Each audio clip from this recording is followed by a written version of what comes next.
Clay. Tomorrow is the 3-year anniversary of Game 6 against Toronto, your ACL injury elimination.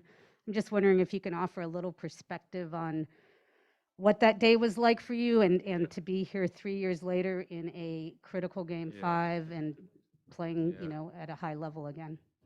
Um, well, there's a lot of emotions that day. We came real close to having another opportunity at a three-peat, which hasn't been done since Shaq and Kobe.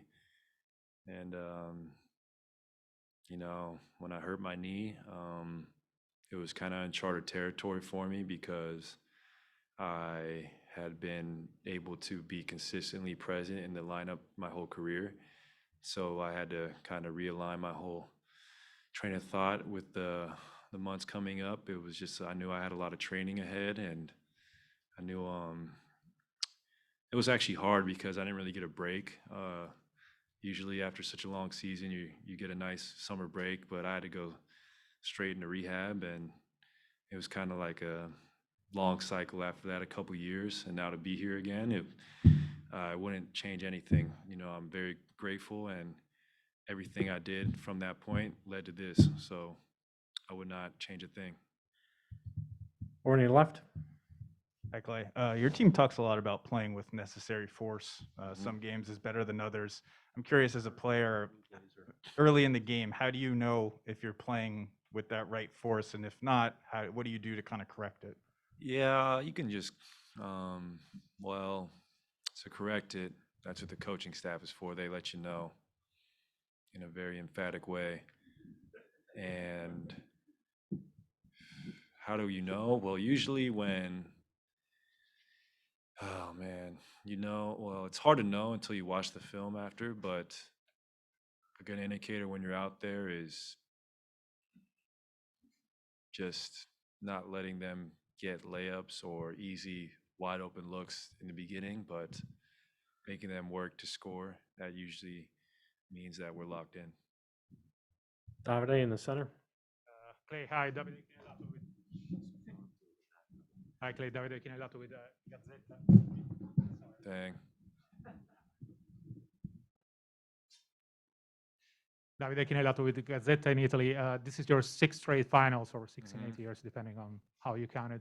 How much is this routine for you, and how much is wow? I'm at the finals and playing for a championship. Man, it seems routine, but I just know how special this is. Um, I mean, I'm trying to just be present in everything I do during this time, even this interview, and not look ahead, not even look ahead to tomorrow, but just enjoy this day before the big one tomorrow. And I mean, the NBA Finals is such a cool thing to be a part of. I remember being in Istanbul, Turkey in 2013, doing some stuff in the NBA and waking up real early just to watch it, 3, 4 in the morning. So to realize that these games are broadcast worldwide uh, just reminds you how special it really is. I know when my dad played back in the day, the NBA was not as global. So to be here now and talking to you from Italy or a reporter from China or somebody from Brazil, it's special. Monty in the back. Clay, everybody remembers going back to Annie's question how after you got your knee went injured your knee, you were in the hallway. It looked like you were trying to figure out a way to will yourself back onto the court, and you wanted to keep playing. What was going through your mind, and how was it that you finally realized that okay, this is not going to work? You can't get back out there. Um, well, I never had such a severe injury, so I didn't think it was that serious.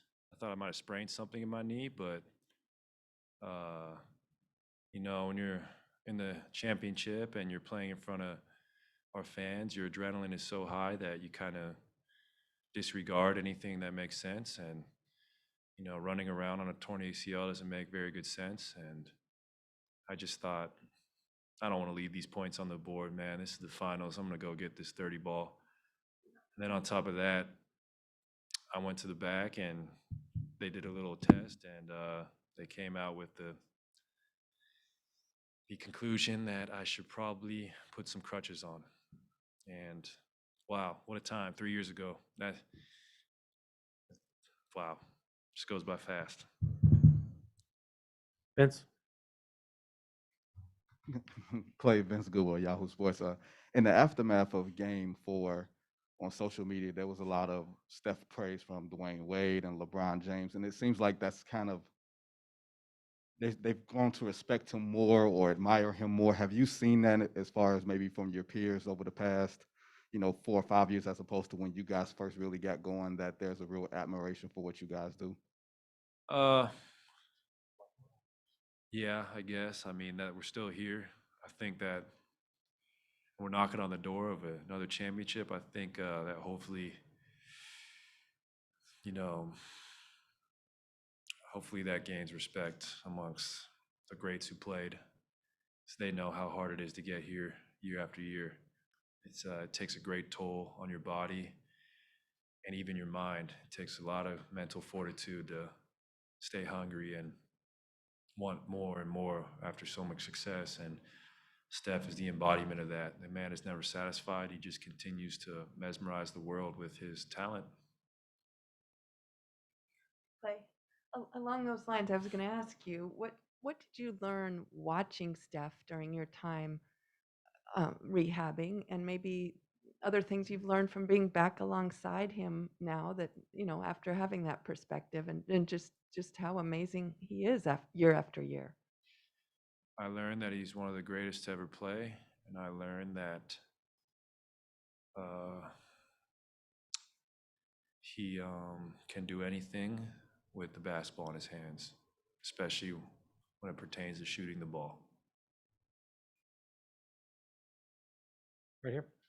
Clay, kind of a two-parter. First off, did you know or make the connection that tomorrow would be the 3-year anniversary before Ann asked that question? No, I did not. Do you anticipate you'll take maybe like a special, you talked about really savoring this entire experience being Yeah. present, but will you take a special moment just to appreciate how far you've come over these last 3 years and how hard it's been for you? Maybe for a second, but then, when I step on that court, I want to win. Any means necessary. I don't care how ugly or pretty it is. Let's just win, protect our home court. I'm not gonna sing Kumbaya or anything. I just want to friggin' win. Thank you, Clay. No problem.